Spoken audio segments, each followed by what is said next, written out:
Hi guys, I just wanted to take a minute. This is my first video. I just wanted to take a minute to explain intracranial hypertension from the patient's point of view, for awareness, for people who have just been diagnosed, what they can expect, things like that, and throw a little bit of my story in there with it. So, first of all, intracranial hypertension, which is sometimes known by its older name, pseudotumor cerebri, is a disease where your body produces too much cerebral spinal fluid, and then it's not being reabsorbed properly. So it really just pulls in your skull, and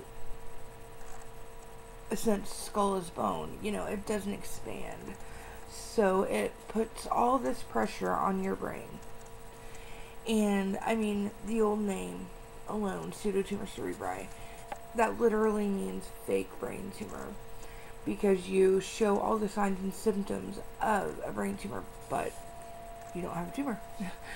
So what this means is, you have all this pressure on your brain, and the things that, the symptoms as far as complications, it causes visual disturbances and headaches. Headaches are the big symptom for most patients, but they're not just headaches.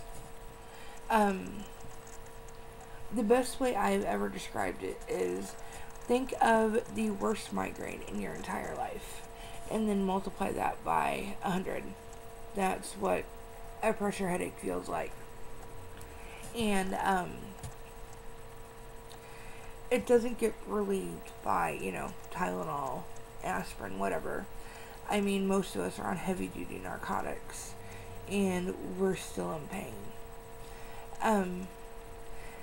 If left untreated, since it's putting all that pressure on your brain, it also puts pressure on your optic nerves and optic discs, and it can lead to visual disturbances, blurry and double vision, what we call floaters, when you see, black dots or squiggly lines in your vision. If left untreated, it can lead to blindness. Also, it can lead to seizures, stroke, aneurysms, in extreme cases, death. There are a few medications that the doctors will try, and they don't work for most people. For some people they do, and they're extremely lucky. For a lot of us, though, they don't. They can choose from Diamox to Topamax, Lasix, and Mannitol, which, those all are supposed to be diuretics, which get rid of the fluid, but again, a lot of times it doesn't do that. There's also therapeutic spinal taps or lumbar punctures, and what that does is that removes that fluid. For those of you who don't know what a spinal tap is, they take a needle and they stick it into your lower back, right on your spine, and then they draw out fluid, and that's the cerebral spinal fluid, and that's one way to diagnose this as well.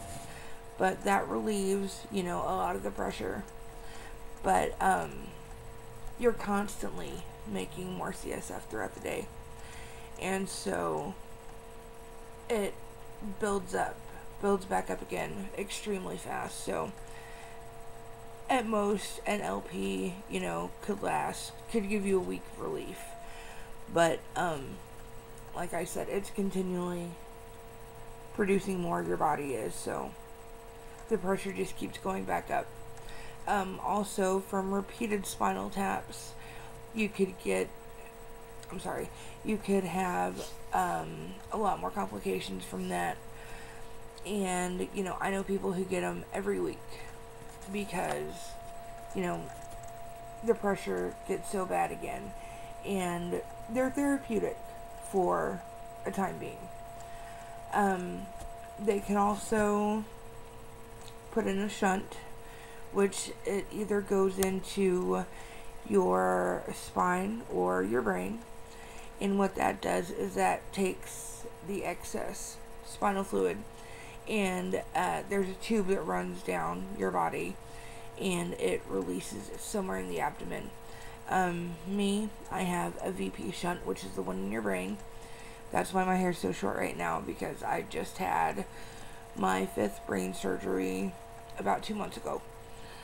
I am on my 3rd shunt in a year, actually, because the first one broke, the second one got infected, so now we're on number 3, and so far it's working, and that saves, our vision at the very least, and gets us out of some pain, but a lot of us have to deal with pain even after the surgery.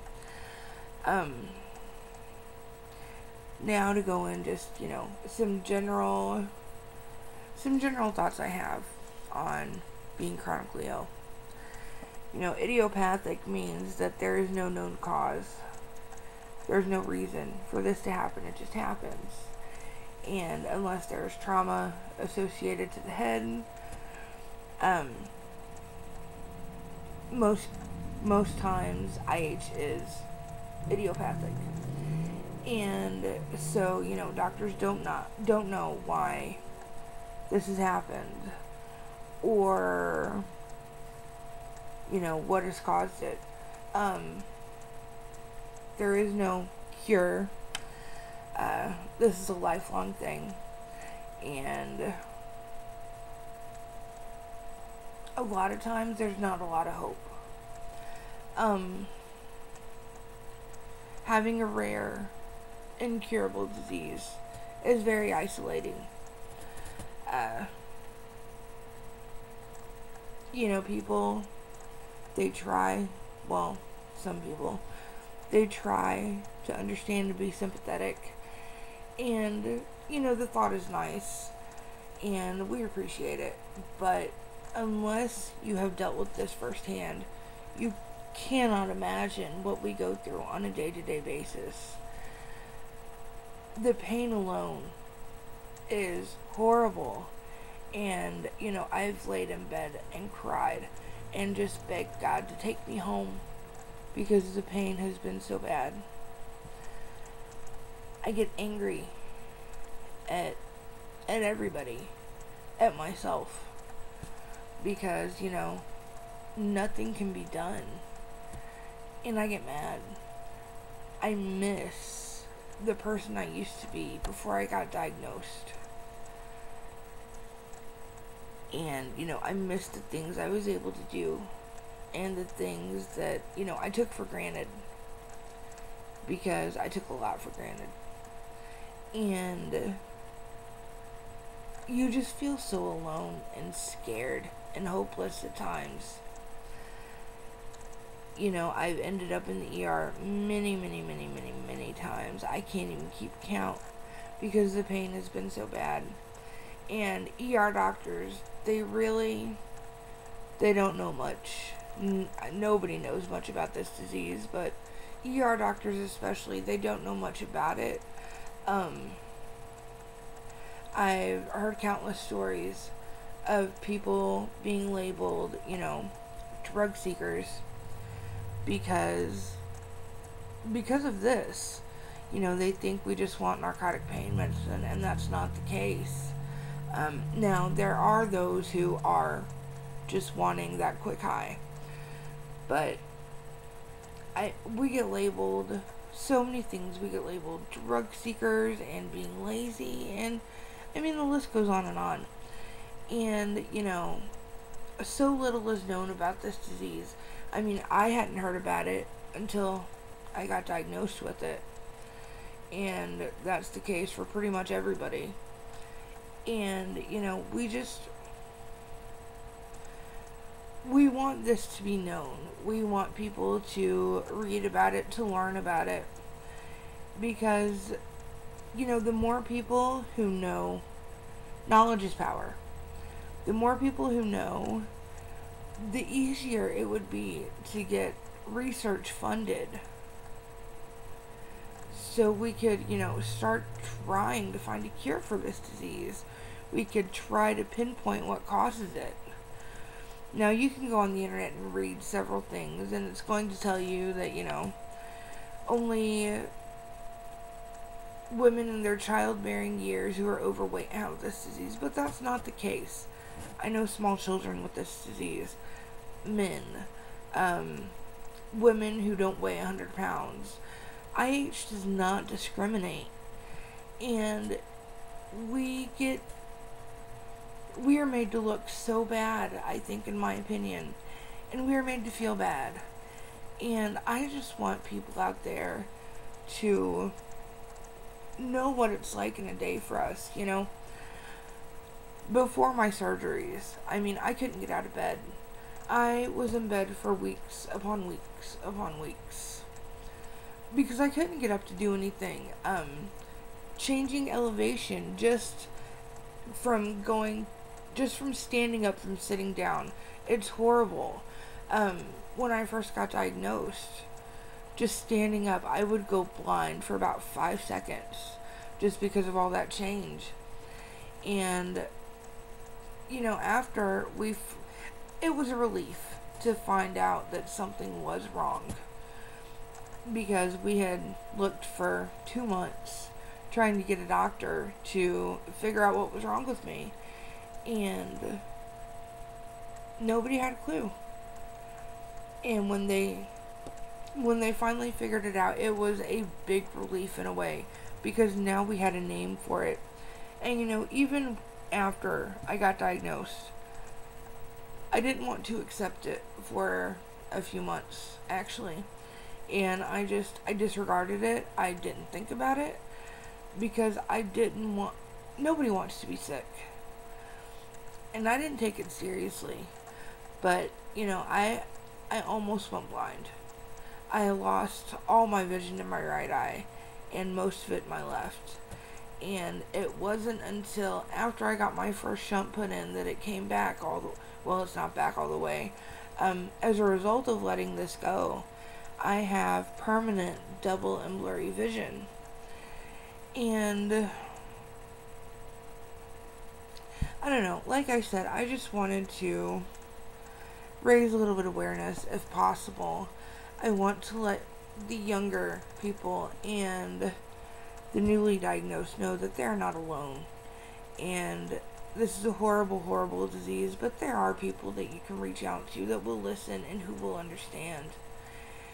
And I just hope that, by making this video, I can educate some of you on, how we feel and what we go through. My husband, he's my biggest supporter. He has been there through everything, all the hospital visits and the surgeries and the ERs and doctors and medicines and my mood swings, and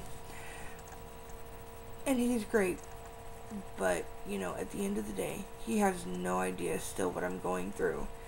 He has to watch me cry and, lay in bed and cry, knowing there's nothing he can do to make it better, because there's not.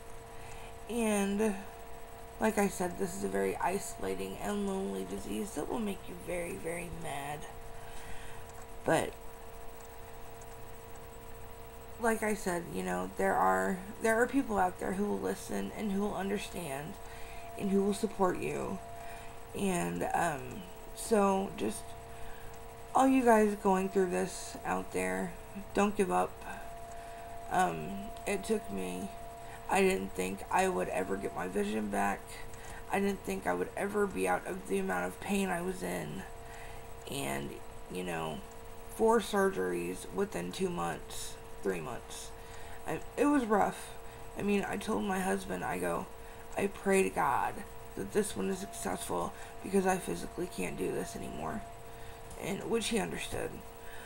But anyway, like I said, people are out there who understand, who will support you. And for those of you who have never heard of this disease, I hope this has been educational, and I thank you all for watching. Alright. God bless you guys.